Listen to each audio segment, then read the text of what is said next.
meus irmãos. Eu quero convidá-los para abrirmos a palavra de Deus no livro de Ruth, capítulo 1. Livro de Ruth, capítulo 1.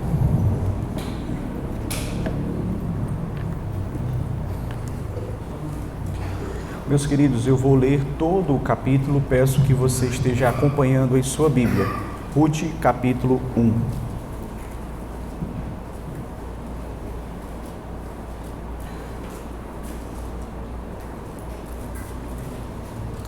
Nos diz assim a palavra do Senhor.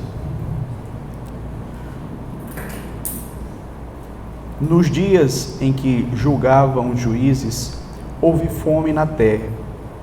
E um homem de Belém de Judá saiu a habitar na terra de Moabe com sua mulher e seus 2 filhos. Este homem se chamava Elimeleque e sua mulher Noemi. Os filhos se chamavam Malom e Quilion, efrateus de Belém de Judá. Vieram à terra de Moabe e ficaram ali. Morreu Elimeleque, marido de Noemi, e ficou ela com os seus 2 filhos, os quais casaram com mulheres moabitas. Era o nome de uma Orfa e o nome da outra Ruth, e ficaram ali quase 10 anos. Morreram também ambos, Malom e Quilion, ficando assim a mulher desamparada de seus 2 filhos e de seu marido. Então se dispôs ela com as suas noras e voltou à terra de Moabe, porquanto nesta ouviu que o Senhor se lembrara do seu povo, dando-lhe pão. Saiu, pois, ela com as suas 2 noras do lugar onde estivera, e indo elas caminho de volta para a terra de Judá, disse-lhes Noemi: Ide, voltai cada uma à casa de sua mãe, e o Senhor use convosco de benevolência, como vós usastes com os que morreram e comigo. O Senhor vos dê que sejais felizes, cada uma em casa de seu marido. E beijou-as. Elas, porém, choraram em alta voz. E lhe disseram: Não, iremos contigo ao teu povo. Porém Noemi disse: Voltai, minhas filhas, porque iríeis comigo? Tenho eu ainda no ventre filhos para que vos sejam por maridos? Tornai, filhas minhas, ide-vos embora, porque sou velha demais para ter marido.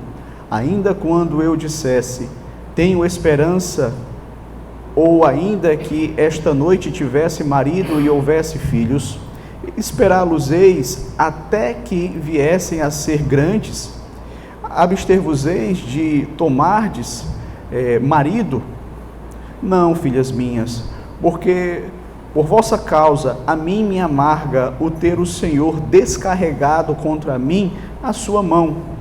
Então de novo choraram em voz alta. Orfa com um beijo se despediu de sua sogra, porém Ruth se apegou a ela. Disse Noemi: Eis que a tua cunhada voltou ao seu povo e aos seus deuses. Também tu volta após a tua cunhada.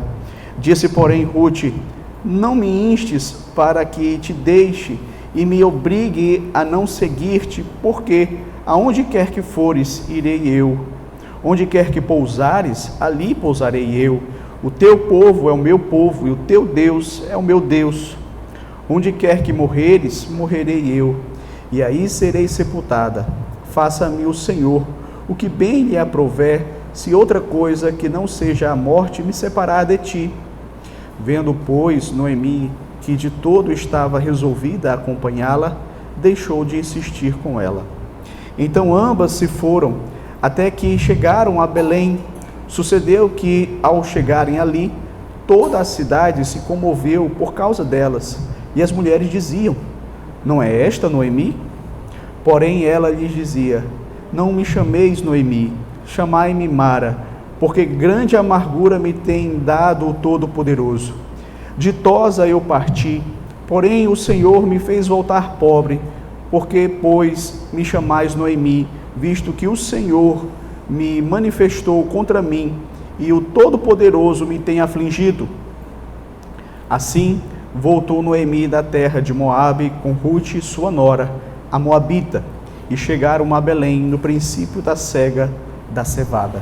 Até aqui, queridos, a leitura da palavra de Deus. Nós vamos orar ao Senhor. Senhor Deus, muito obrigado, Senhor, pela oportunidade que já tivemos de louvar e bendizer ao Teu santo nome, de ler a Tua palavra. Nesta hora, Senhor, que vamos meditar a respeito dela, que o Senhor nos capacite por meio do Teu Santo Espírito a de fato compreendê-la de maneira salvífica, caso haja alguém que ainda não Te conhece, que vai ouvir essa mensagem. Para aqueles que já são Teus e que fazem parte da Tua igreja, possam, por meio da Tua palavra, serem edificados nesta hora. Abençoa-nos, ó Pai, é o que Te peço. Te peço por minha vida que eu possa tão somente pregar aquilo que for concernente à Tua vontade revelada, ao texto bíblico, que eu possa me deter a falar somente aquilo que o Senhor quer que eu fale. Assim Te peço, Te rogo, em nome de Jesus. Amém. Queridos, a grande questão para o cristão não é se ele vai ou não passar por crises na sua jornada aqui nesta vida. A grande questão, meus queridos, é como é que nós devemos nos portar quando essas crises chegarem, quando os dias maus nos sobrevierem. Veja, crises, elas trazem consigo grandes tentações. É quando a empresa está passando por uma crise financeira e precisa demitir, que o funcionário muitas vezes é tentado a fraudar os balanços das suas vendas para se sobressair aos seus concorrentes. É no período de uma crise no casamento, quando os cônjuges não estão mais caminhando em harmonia, que um deles vê como sendo a solução para o problema um relacionamento fora do casamento. É quando uma moça cristã vê as suas amigas casando e formando famílias, enquanto que para ela não há nenhuma perspectiva de um rapaz cristão, que ela se sente tentada a aceitar as investidas daquele rapaz ímpio da escola. Veja, é nesses momentos de crise, queridos, que nós somos muitas vezes tentados de maneira extremamente forte. A Bíblia nos conta aqui uma história muito interessante de uma família que, diante da crise, resolveu agir em desobediência à vontade de Deus.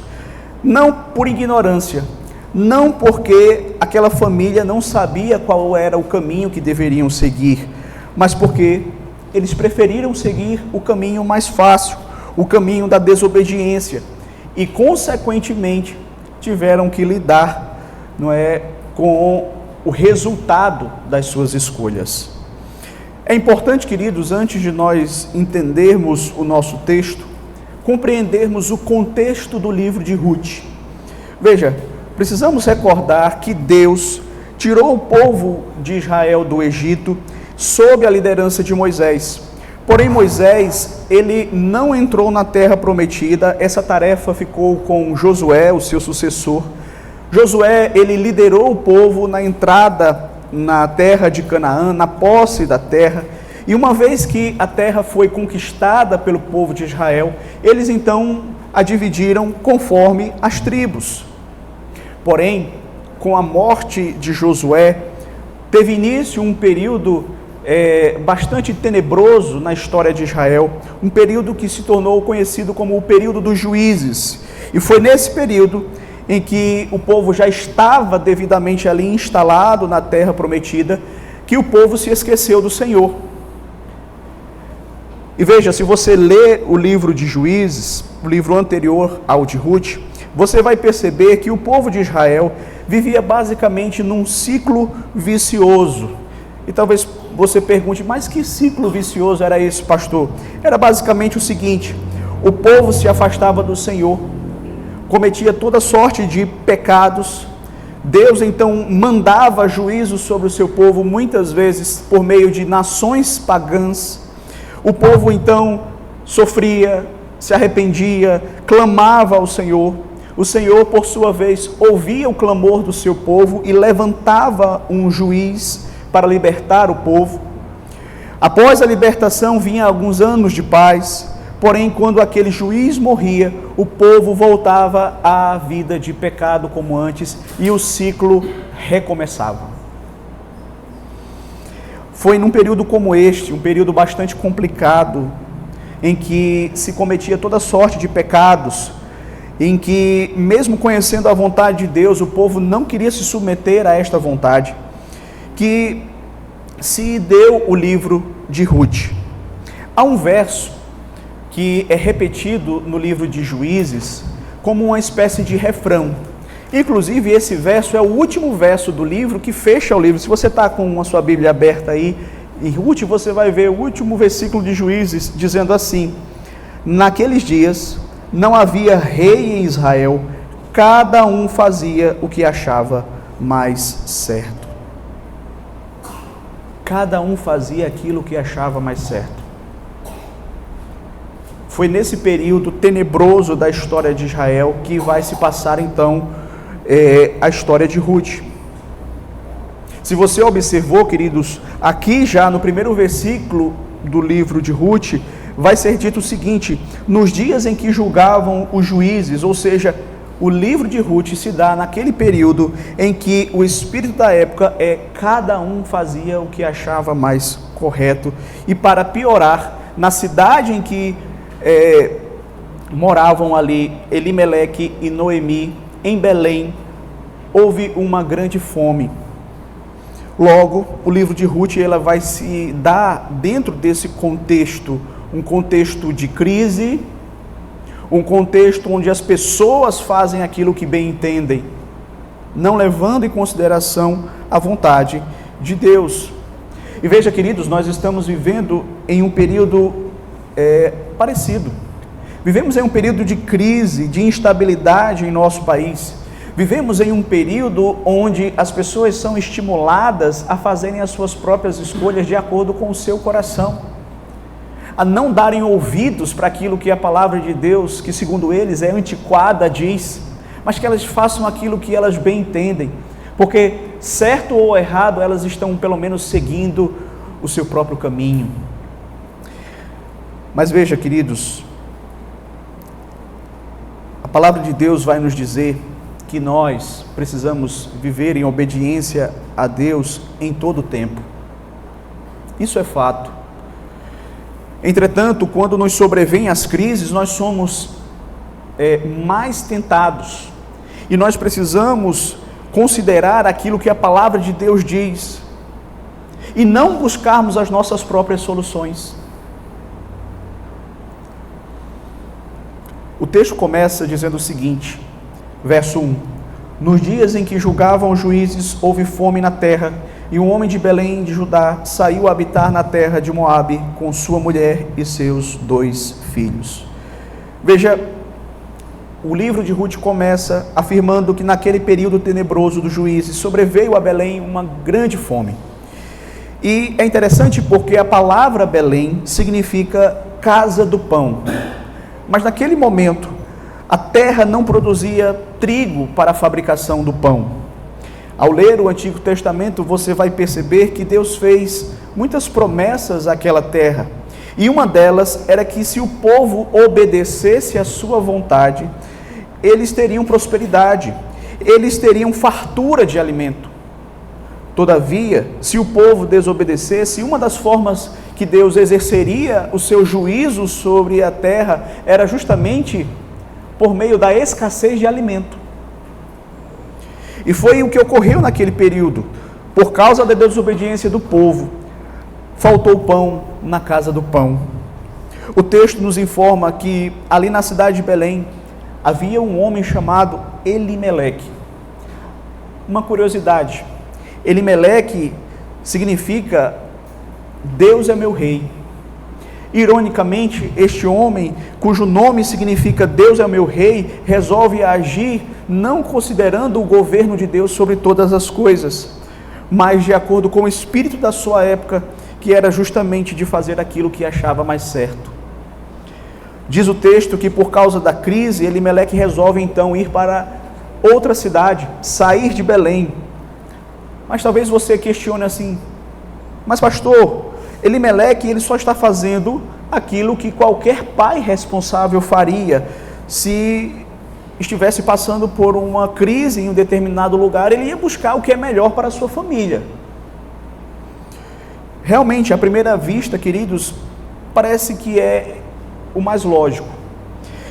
Só que, veja, é importante nós deixarmos claro o seguinte: a questão não é tão simples. E eu vou explicar a você por quê. Foi o próprio Deus quem havia dado aquela terra a Elimeleque. E o Senhor condicionou a prosperidade da terra à obediência do povo. Se a terra não estava prosperando, é porque o povo estava em desobediência. Qual era o caminho natural? Sair da terra ou se arrepender dos seus pecados? Ou confessar os seus pecados diante do Senhor? Confiar na provisão de Deus, confiar que Deus abençoaria novamente a terra. E mais um detalhe importante: Elimeleque ele não estava passando fome com a sua família. A terra estava sim enfrentando uma grande crise, mas a família dele estava suprida. Como é que você sabe disso, pastor? Porque quando Noemi retorna para Belém, no verso 21, é dito assim, ela mesma diz: ditosa eu parti, porém o Senhor me fez voltar pobre. A palavra ditosa significa rica. Eu saí daqui rica, mas o Senhor me fez voltar pobre. Portanto, eles não estavam passando por necessidades. O que faltou para eles foi confiança no Senhor. Veja, por que nós devemos permanecer obedientes em meio às crises desta vida? Porque as crises desta vida, elas testam a nossa confiança em Deus, a nossa confiança nas promessas de Deus. E eu quero perguntar a você nesta noite, qual é a crise que vai fazer com que você deseje e fique tentado a tomar as rédeas da situação em suas mãos, ao invés de confiar no Senhor? Para Elimeleque, foi a falta de pão. Talvez no seu caso seja a falta de um emprego. Talvez no seu caso seja a falta de um casamento. Talvez no seu caso seja a falta de harmonia no casamento.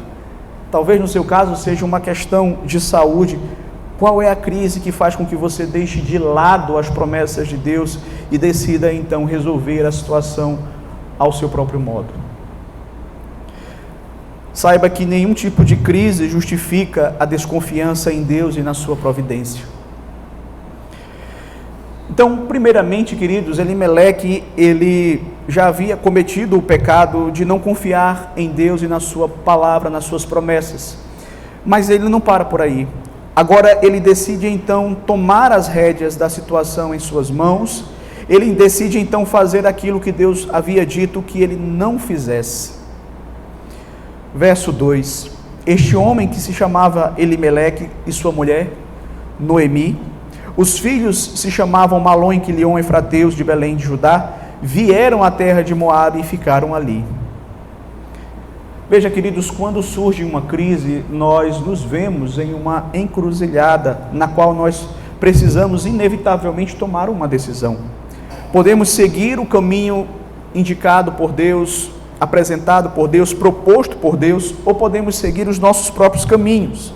Naquela situação, Elimeleque tinha que tomar uma decisão, escolher um caminho.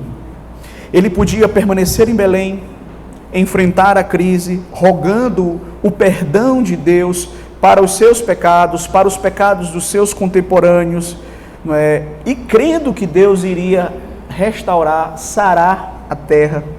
Ele poderia também pedir o auxílio das outras tribos. Se você observou, o texto é claro e é bem específico ao dizer que ali na cidade deles, ali em Belém, foi que veio essa escassez de alimento, mas não diz que nas outras terras, nas outras tribos, eles estavam passando fome. Então ele poderia sim pedir ajuda aos seus irmãos.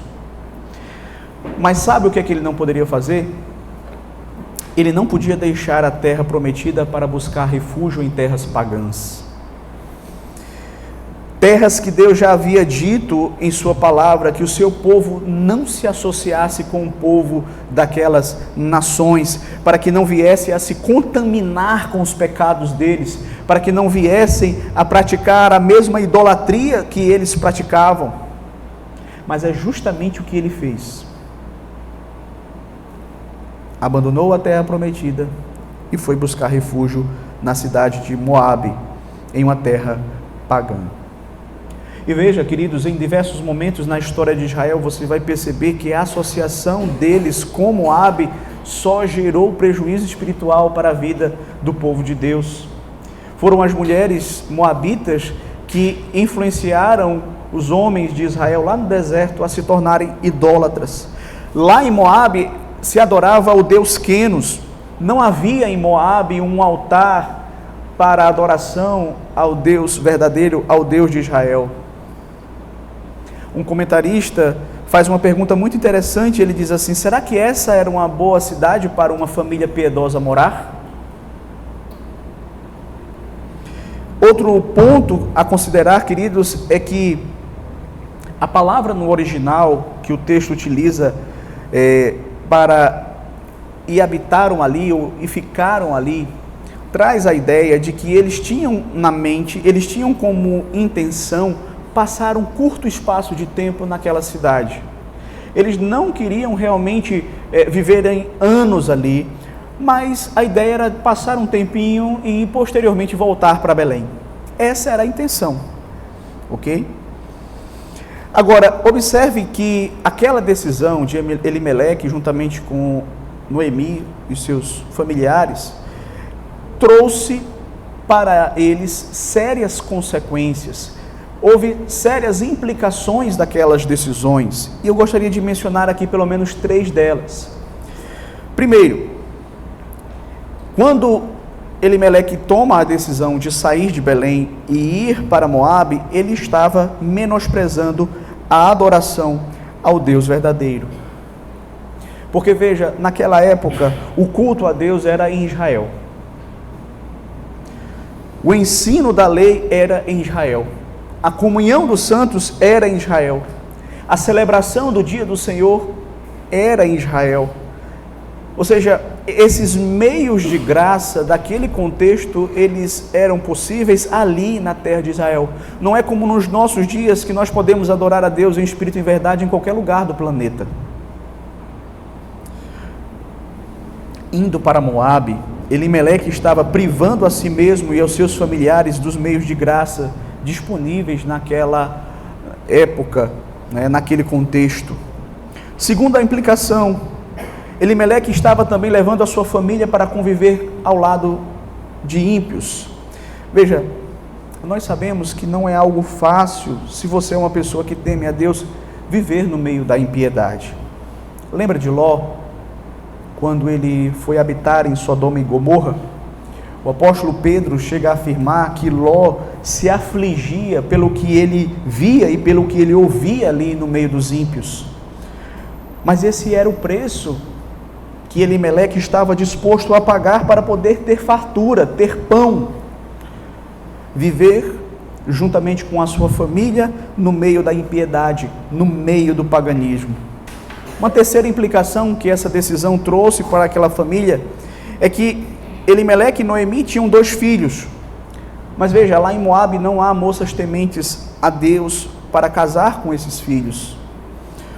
Um dos mandamentos do Senhor para o seu povo é que eles não se casassem e eles nem dessem os seus filhos em casamento a povos pagãos, para que eles não abandonassem o Senhor, para que eles não caíssem nos mesmos pecados daqueles povos, para que eles não enveredassem pela idolatria. Mas Elimeleque também não levou em consideração isso. Elimeleque estava disposto a sacrificar questões essenciais para estar numa terra próspera. Ele provavelmente colocou ali na balança, que para ter comida com fartura valeria a pena abrir mão da adoração. Valeria a pena o sacrifício de viver no meio da impiedade? Valeria a pena o sacrifício de expor os seus filhos a um casamento que não agradava a Deus?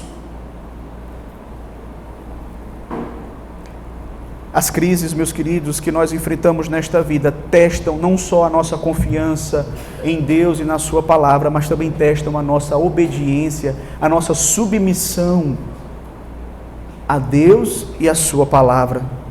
Quando nós nos vemos na provação, somos tentados a seguir o caminho mais fácil, a desconsiderarmos aquilo que a palavra de Deus está nos mostrando, porque sim, é um caminho que requer de nós, muitas vezes, sacrifício. Mas veja, ao passar pela crise, Elimeleque, ele não confiou no Senhor, ele desobedeceu ao Senhor, e agora ele vai ter que lidar com as consequências das suas escolhas. Veja que a partir do verso 3, começa a ver as consequências. Morreu Elimeleque, marido de Noemi, e ficou ela com seus 2 filhos, os quais casaram com mulheres moabitas. Eram o nome de uma Orfa e o nome da outra Rute, e ficaram ali quase 10 anos. Morreram também ambos, Malom e Quilion, ficando assim a mulher desamparada de seus 2 filhos e de seu marido. Então, a partir aqui do verso 3, nós vamos ser informados a respeito das consequências terríveis que sobrevieram a Elimeleque e a sua família por causa da desobediência deles. Vejamos aqui quais foram essas consequências. Primeiro, Elimeleque morreu. Veja, ele escolheu ir para Moabe porque ele estava buscando uma condição melhor de vida, e o que ele encontrou lá foi a morte. Segundo, os filhos de Elimeleque, Malom e Quilion, casaram-se com mulheres moabitas. Com a morte do pai, o filho mais velho poderia ter reunido ali a família e ter dito assim: não, nosso pai tomou uma decisão errada. Ele nos trouxe para essa terra pagã. Ele abandonou a terra da promessa. Vamos voltar, vamos retornar. Mas não foi isso que ele fez. Ele e seu irmão se casaram com mulheres moabitas, desobedecendo assim o mandamento do Senhor. Terceiro, eles passaram 10 anos em Moabe. Veja, como eu havia dito anteriormente, a ideia era passar apenas um tempinho. Mas eles foram ficando, e foram ficando. Passaram-se quase 10 anos. Veja, 10 anos sem participar da adoração comunitária, dos meios de graça, ali no meio do povo de Israel. 10 anos convivendo no meio da impiedade, do paganismo.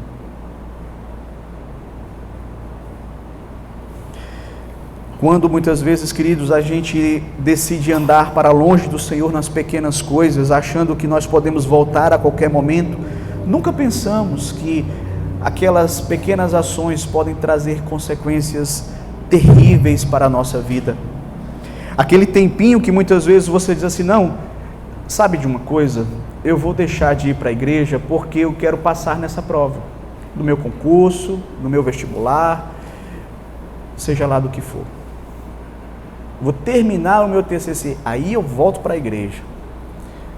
A chance de você não voltar mais é muito grande, pode ter certeza. Outra consequência que o texto mostra aqui é que também morreram os filhos de Elimeleque e Noemi, Malom e Quilion. Primeiro morreu o pai, agora os 2 filhos também morrem. Noemi não perde somente o marido, ela também tem que enterrar os 2 filhos. E veja, antes era apenas uma viúva, agora são 3 viúvas. E não há mais como gerar descendência, porque os homens morreram. Outra consequência, Noemi voltou pobre e cheia de amargura. Veja que foi o que ela disse quando ela retornou para Belém: não me chamem Noemi. Noemi significa agradável. Me chamem Mara. Mara significa amarga. Pois ditosa eu saí daqui, mas o Senhor me fez voltar pobre. Observe, queridos, quantas consequências desastrosas vieram àquela família por conta da desobediência a Deus. Quando o homem resolve desobedecer a palavra de Deus, ele vai ter que lidar com consequências terríveis. Certamente Elimeleque jamais imaginava que aquelas decisões trariam para ele uma gama de consequências tão terríveis, tanto sofrimento, tanto dano para a sua família, mas foi exatamente aquilo que ele colheu. Aquilo que o homem planta, isso ele vai colher. É a lei da semeadura. E a partir do verso 6, então, com a morte de Elimeleque, começa-se então a narrar a história de Noemi e as suas duas noras, as esposas de Malom e Quilion, Ruth e Orfa. E a partir do verso 6, você acompanha comigo, e é dito o seguinte: então se dispôs ela com as suas duas noras e voltou à terra de Moabe, porquanto nesta ouviu que o Senhor se lembrara do seu povo, dando-lhe pão. Saiu, pois, ela com as suas duas noras do lugar onde estivera, e indo elas caminhando de volta para a terra de Judá. Veja, o texto diz que Deus se lembrou da terra de Belém. Muito provavelmente, o povo se arrependeu, o povo abandonou os seus pecados, confessou os seus pecados diante do Senhor. E o que é que aconteceu? Deus voltou a abençoar a terra voltou a produzir pão. E essa notícia então chegou lá em Moabe, chegou lá aos ouvidos de Noemi. Ela então decide retornar para Belém com as suas duas noras. Essa decisão que ela toma foi muito importante, ou seja, ela decide voltar para onde ela nunca deveria ter saído. E ela não volta sozinha, ela volta junto com as suas duas noras moabitas. Veja, o pecado já estava consumado. Aquelas duas moças, agora elas já faziam parte do povo de Israel, do povo da aliança. Então, a coisa certa a se fazer é que elas voltassem junto com Noemi.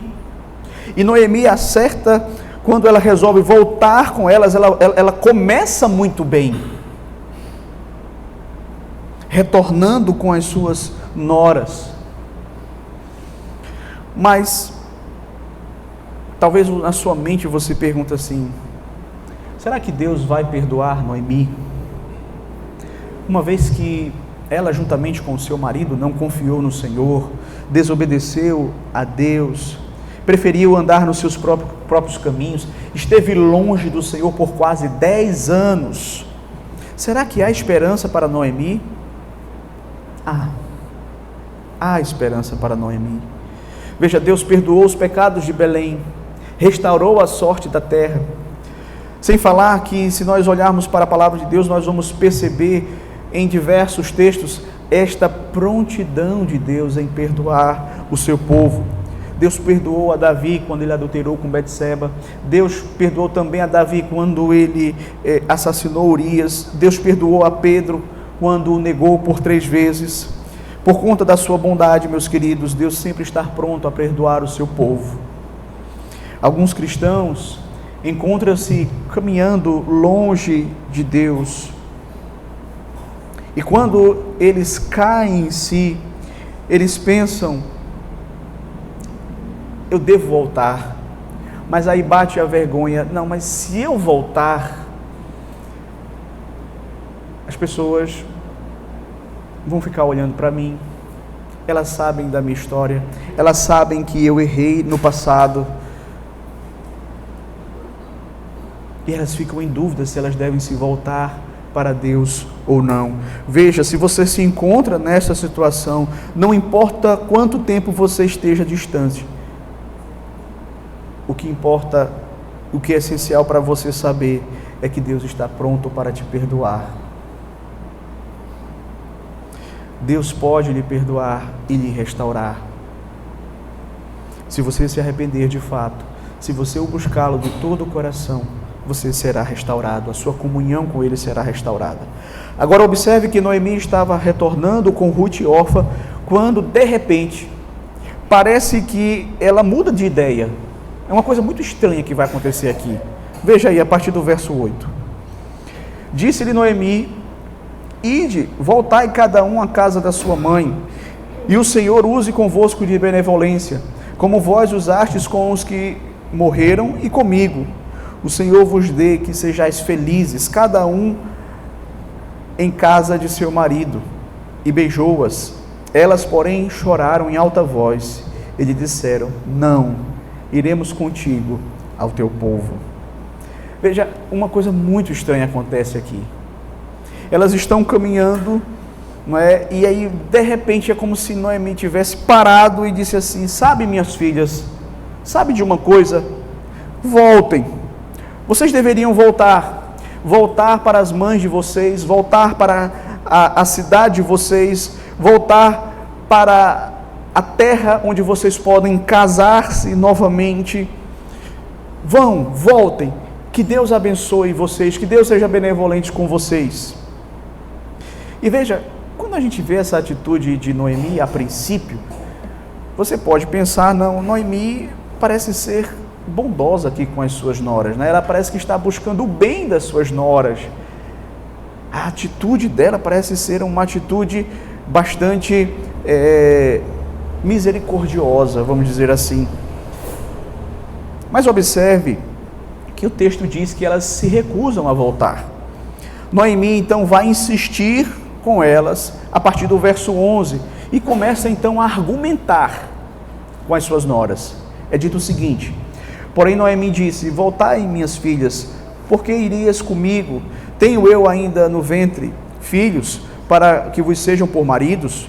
Tornai, filhas minhas, ide-vos embora, porque sou velha demais para ter marido. Ainda quando eu dissesse tenho esperança, ou ainda que esta noite tivesse marido e houvesse filhos, esperá-los-eis até que viessem a ser grandes? Abster-vos-eis de tomardes marido? Não, filhas minhas. Veja, a argumentação de Noemi basicamente é a seguinte: olha, eu estou voltando para Belém, eu estou velha, e ainda que eu casasse novamente hoje, e ainda que eu tivesse filhos hoje, o que é impossível, mas ainda assim vocês iam esperar que esses filhos ficassem adultos e assim gerassem descendência. Não, filhas minhas, voltem. E aqui, queridos, ela está mencionando uma lei que havia no Antigo Testamento, que era a lei do levirato, onde o parente mais próximo suscitava descendência em favor do morto, para que aquela família não fosse eliminada do povo de Israel. E aquele que levantasse a descendência não seria no seu próprio nome, mas no nome do marido da viúva. Então, o ponto de Noemi aqui é simples: eu não tenho mais condição de ter filhos para dar a vocês maridos, logo vocês devem voltar para a terra de vocês e casarem-se por lá. Entretanto, queridos, se nós percebermos na continuação do texto, nós vamos observar que Noemi, ela deixa escapar qual era o real motivo pelo qual ela estava fazendo essa proposta às suas noras.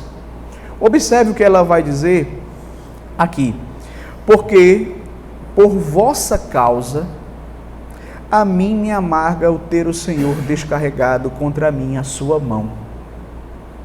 Espera aí, que história é essa? Noemi está dizendo que Deus está pesando a mão sobre ela e sobre os familiares dela, marido e filhos, por causa daquelas moças? Mas é o que ela está dizendo mesmo. Ela está dizendo: olha, eu estou desse jeito por culpa de vocês, porque os meus filhos não deveriam ter casado com vocês, e por isso então Deus está me disciplinando, Deus está derramando juízo sobre a minha família. Mas veja, queridos, isso não tem o menor cabimento, porque a culpa de ir para Moabe é dela, é de Elimeleque, dos filhos.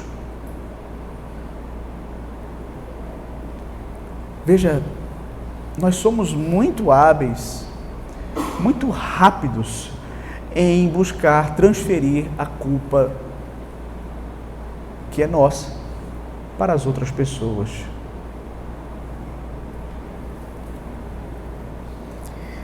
Mas observe que Orfa então resolve aceitar a proposta da sua nora Noemi, e ela diz então aqui no verso 14: então de novo choraram em voz alta, Orfa com um beijo se despediu de sua sogra, porém Ruth se apegou a ela. Veja, Orfa, ela resolveu escolher o caminho humanamente mais seguro. Ela seguiu a lógica de Elimeleque, a lógica de Noemi. Ela voltou para o seu povo, ela voltou para ter um marido, ela voltou aos seus deuses, ela voltou para Moabe. Ela escolheu o caminho largo. Ela escolheu aquele caminho que muitos vão. Aquele caminho que conduz à perdição. E com essa escolha, meus queridos, Orfa some das páginas da palavra de Deus, some das Escrituras, não se ouve mais falar nela. Entretanto, veja que o texto também vai dizer que Ruth não. Ruth se apegou à sua nora.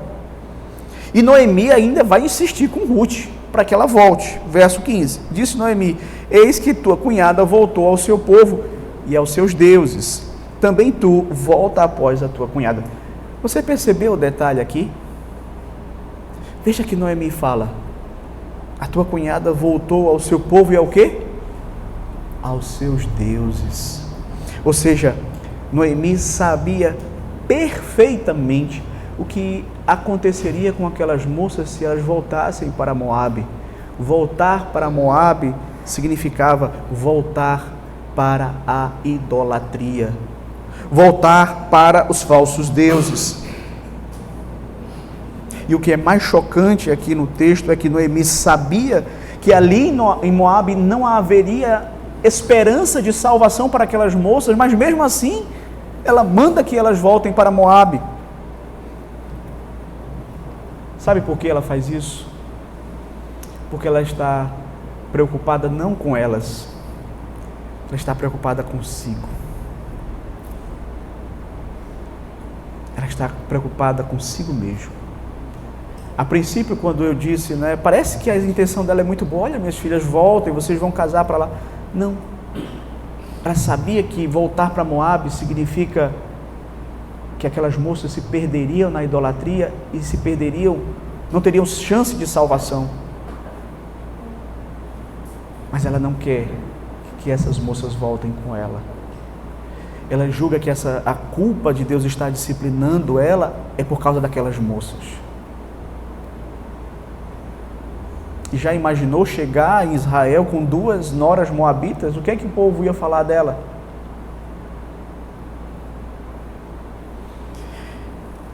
Infelizmente, queridos, muitas vezes nós agimos assim como Noemi. Você sabia disso?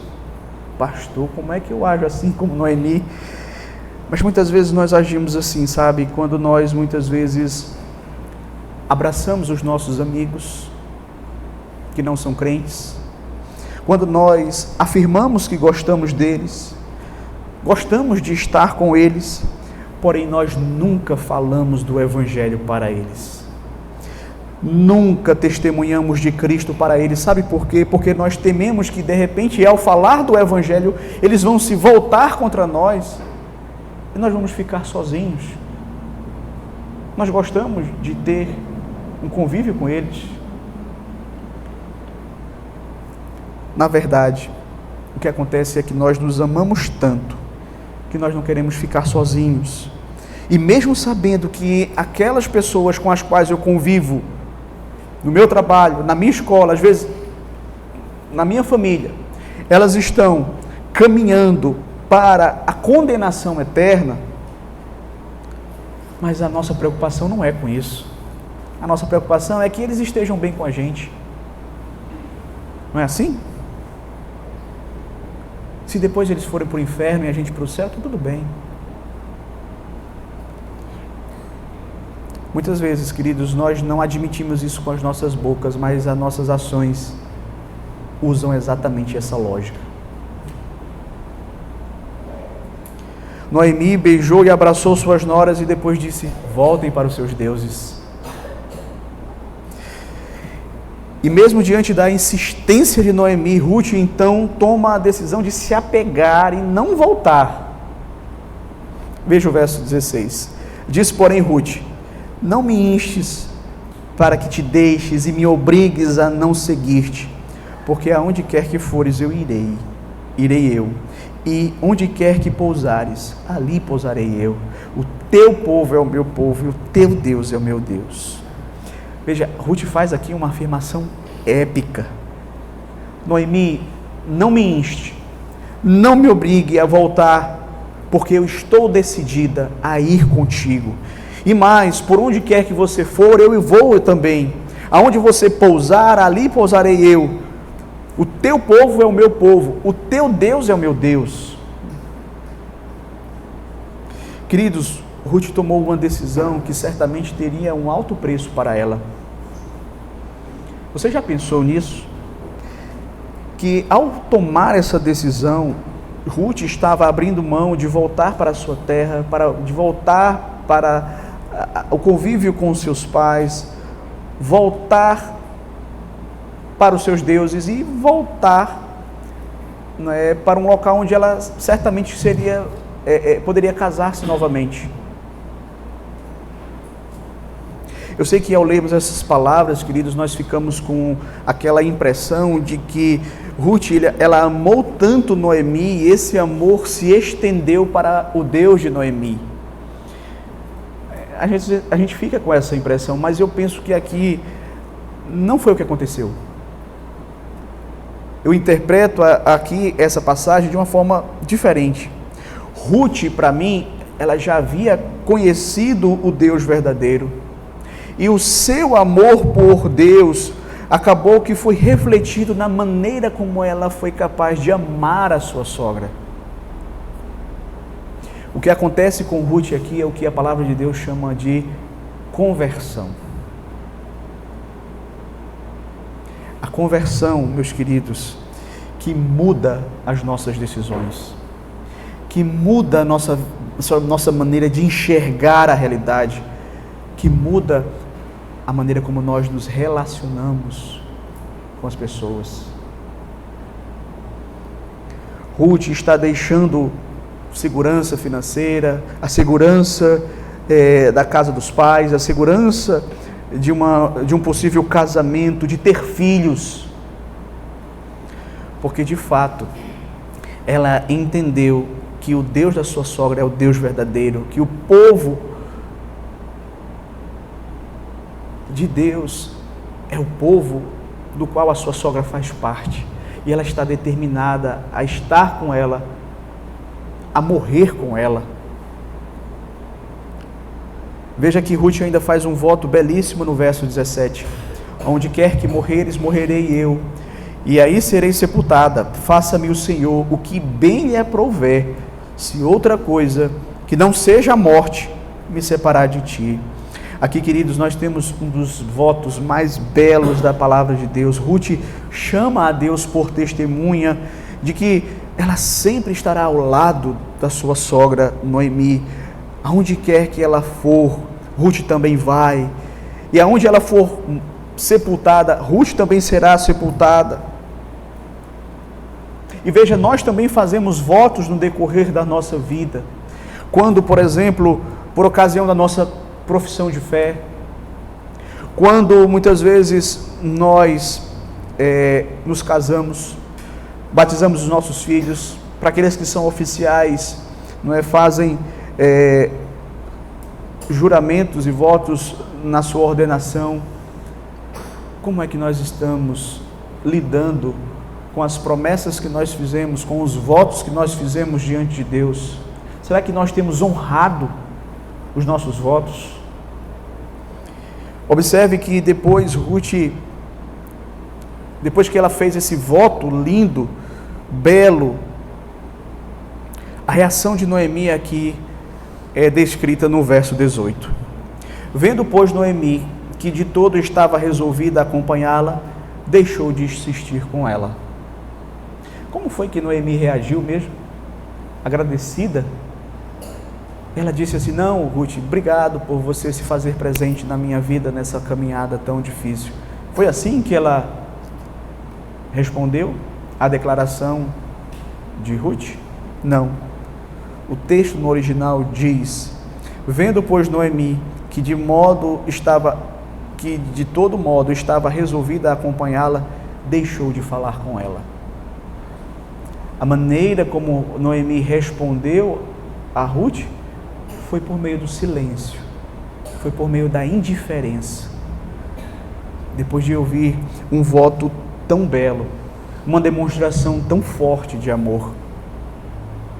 Mas, queridos, quando nós estamos amargurados, nós não somos capazes de enxergar a bondade de Deus ao nosso redor. Nós não somos capazes de enxergar como Deus está nos abençoando, como Deus está fazendo coisas para o nosso bem. Mas a despeito deste tratamento tão frio que Ruth recebeu, o Senhor Deus vai acolher esta moça. O Senhor vai salvá-la. O Senhor vai fazer com que ela seja parte do seu povo. O Senhor vai dar a ela, um grande privilégio, que ela vai ter uma contribuição muito importante na história da redenção. Porque, queridos, a palavra de Deus diz que Deus acolhe aqueles que se achegam a Ele arrependidos e contritos de coração. Talvez você está ouvindo essa mensagem, talvez você já tenha tido a oportunidade de ouvir outras mensagens, você se sente atraído pela pregação da palavra, você se sente atraído pelo Deus da palavra, mas talvez você pense assim: não, mas eu nunca frequentei igreja nenhuma, e outra, o meu passado ele é muito complicado, eu fiz coisas muito terríveis, eu andei por caminhos muito tortuosos, eu sei que essa palavra ela está mexendo comigo, mas ao mesmo tempo eu acho que eu não vou conseguir seguir este caminho. Não, sabe de uma coisa? Eu vou fazer o seguinte: eu vou consertar a minha vida e eu dou a ela a Cristo. Veja, primeiro você deve entregar a Cristo e Ele é quem vai consertar a tua vida. O Senhor Jesus disse: vinde a mim todos os que estáis cansados e sobrecarregados e eu vos aliviarei. Talvez você esteja vivendo cansado e sobrecarregado por causa dos seus pecados, mas Cristo está pronto para aliviar você desse fardo, de perdoar os seus pecados. Veja, acompanhe comigo a chegada de Noemi e de Ruth ali em Belém, verso 19. Então ambas se foram até que chegaram a Belém. Sucedeu que ao chegarem ali, toda a cidade se comoveu por causa delas, e as mulheres diziam: não é esta Noemi? Porém, ela lhes dizia: não me chameis Noemi, chamai-me Mara, porque grande amargura me tem dado o Todo-Poderoso. Ditosa eu parti, porém o Senhor me fez voltar pobre. Porque, pois, me chamareis Noemi, visto que o Senhor se manifestou contra mim e o Todo-Poderoso me tem afligido? Observe, queridos, que aquelas duas mulheres chegam ali em Belém. Houve uma comoção geral na cidade com a chegada delas, porque o texto deixa claro que Noemi era uma mulher conhecida em Belém, e as mulheres ali diziam: olha, não é esta Noemi? Mas a resposta de Noemi foi: não me chamem mais de Noemi, não me chamem mais de agradável, me chamem de Mara, amargura, porque eu parti daqui rica, e o Senhor me fez voltar pobre, eu saí daqui com tudo, porém o Senhor me fez voltar sem nada. Deus tornou a minha vida um completo amargor, então me chamem de Mara. Interessante a perspectiva de Noemi a respeito de Deus. É como se Deus fosse um Deus soberano, mas um Deus completamente desamoroso. Ou seja, a compreensão que Noemi tinha de Deus era uma compreensão distorcida. Noemi sabe que era Deus quem estava ali afligindo. Ela está correta em entender a soberania de Deus no exercício do seu juízo e da sua disciplina para com ela, mas será que ela não sabe que essa disciplina veio sobre ela por causa das escolhas, das decisões e dos pecados dela e do seu marido?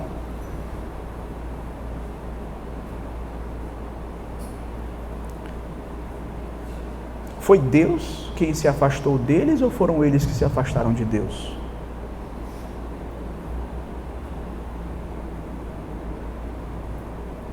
É fácil para um homem, quando faz as escolhas erradas, as quais Deus disse para ele não fazê-las, mas ele faz a si mesmo, depois ele simplesmente começar a culpar a Deus porque está sofrendo as consequências das suas próprias escolhas, dos seus próprios pecados, das suas próprias decisões. Outro ponto que Noemi não considera aqui também é o amor de Deus por ela. A amargura dela impede ela de ver o que Deus tem feito por ela. Veja, Noemi está dizendo aqui, eu voltei sem nada. Mas veja, e Ruth? E Ruth, que jurou estar ao lado dela, jurou morrer com ela. E se você continuar lendo o livro de Ruth, você vai ver o quanto Ruth foi importante na vida de Noemi. Quanto ela foi uma bênção na vida de Noemi. Mas Noemi não enxerga isso. Por quê? Porque ela está amargurada. E ela só vê o problema, a dificuldade. Ela não é capaz de enxergar as bênçãos que Deus tem sim demonstrado para com a vida dela, mesmo no meio das crises, no meio das dificuldades. E Ruth vai se tornar um instrumento de consolo, de companhia, de conforto, de esperança para a vida dela. Veja, Noemi está amargurada. As palavras dela aqui não deixam dúvidas a respeito disso. Mas o melhor lugar para alguém que está amargurado é perto de Deus, é perto do povo de Deus. Com a sua amargura, Noemi está de volta. Deus a trouxe. E Deus já vem trabalhando na vida de Noemi, permitindo que ela passasse por experiências dolorosas, mas porque Deus quer resgatá-la. E Deus faz assim com o seu povo. Se você realmente faz parte do povo de Deus, ainda que você ande distante, Deus vai trazer você de volta. Ainda que seja por meio da disciplina, mas Ele vai trazer.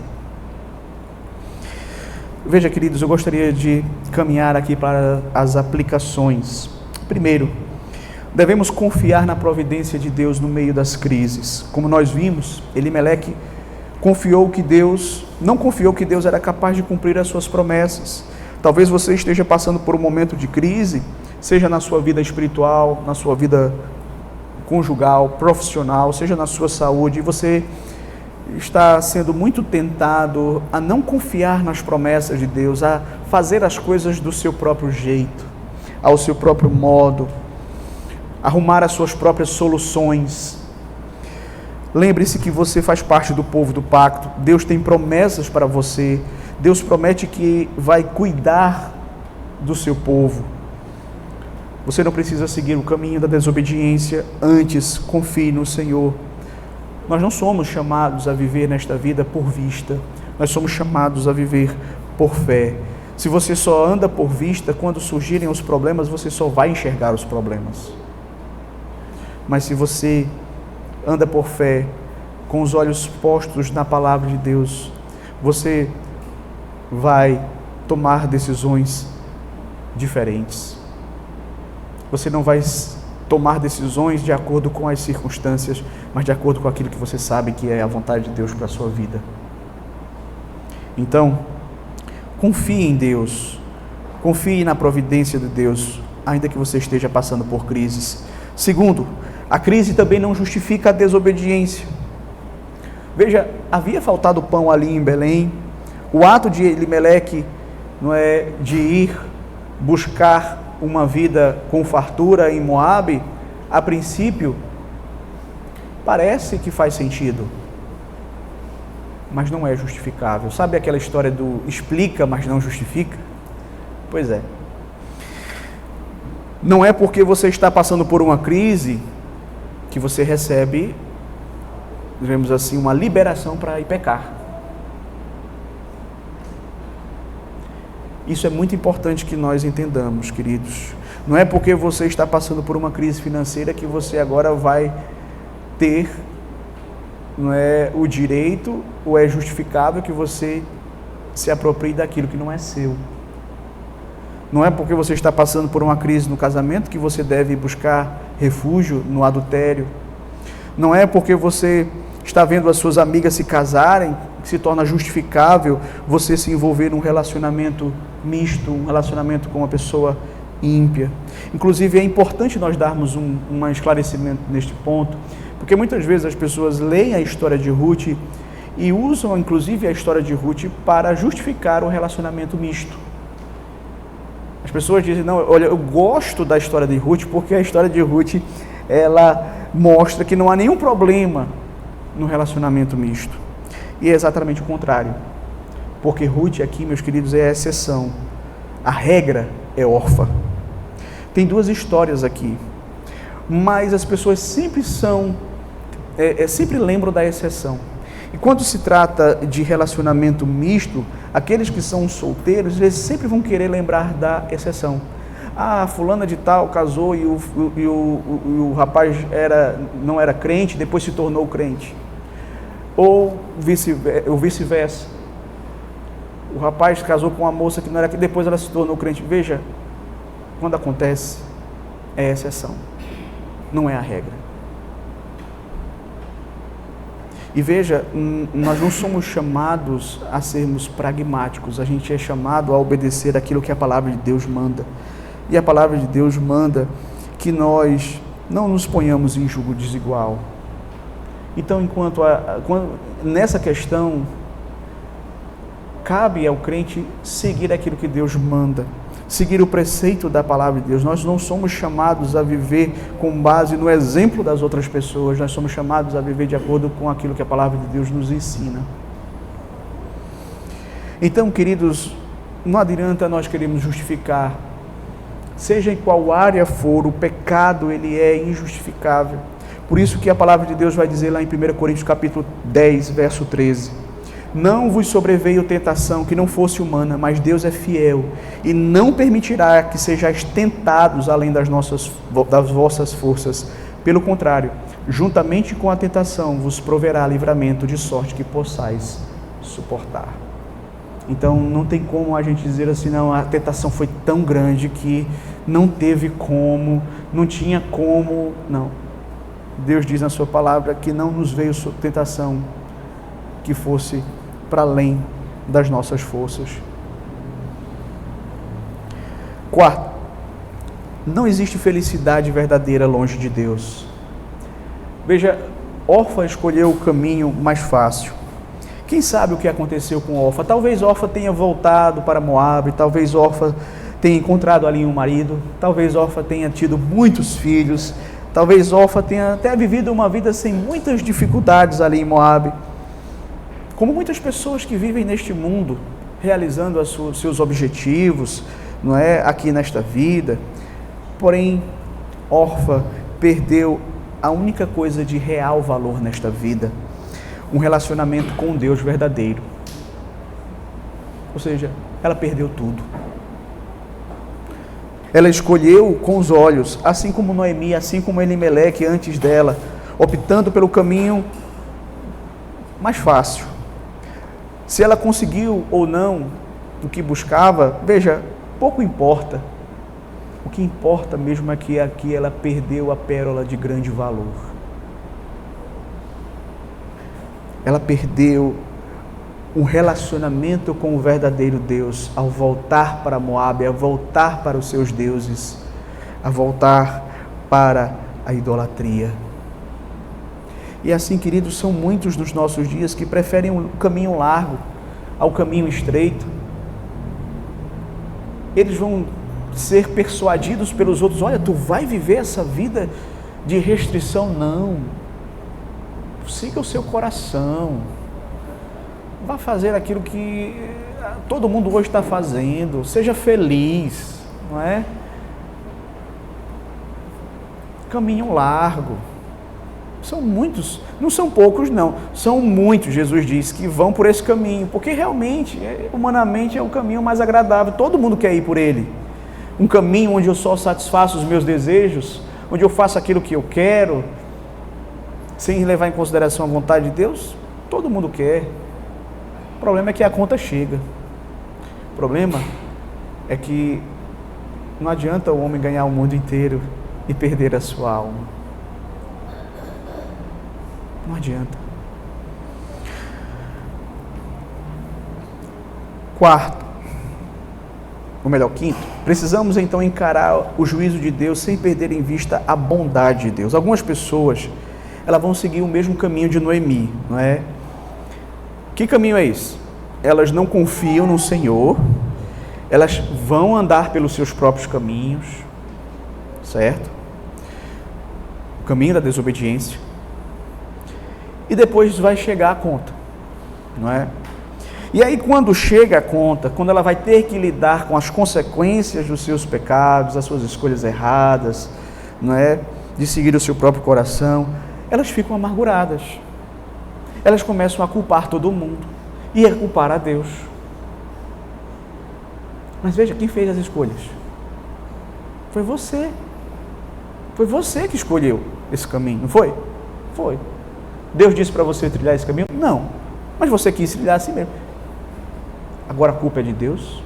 A culpa é do seu pai? A culpa é da sua mãe? A culpa é do seu cônjuge? Veja, olhe para as suas decisões, olhe para as suas companhias, olhe para os caminhos que você tem andado. O que acontece, queridos, é que muitas vezes a amargura ela anda muito próximo do orgulho. E o amargurado, ele é orgulhoso, ele não quer reconhecer que ele fez escolhas ruins, que ele escolheu os seus próprios caminhos e que agora ele está sofrendo por causa dessas escolhas. Ele vai culpar todo mundo, até Deus, mas a culpa não é dele, certo? Que a nossa amargura possa dar lugar à gratidão, que possamos olhar ao nosso redor e percebermos que sempre há razões para agradecermos ao Senhor, e que possamos nos recordar do que a palavra de Deus diz, que Deus disciplina o filho a quem Ele ama e a quem Ele quer bem. A disciplina, meus queridos, a própria palavra vai dizer que quando ela é aplicada ao cristão, isso não é motivo de alegria, mas de tristeza. Mas depois, por causa dos frutos, nós podemos nos alegrar.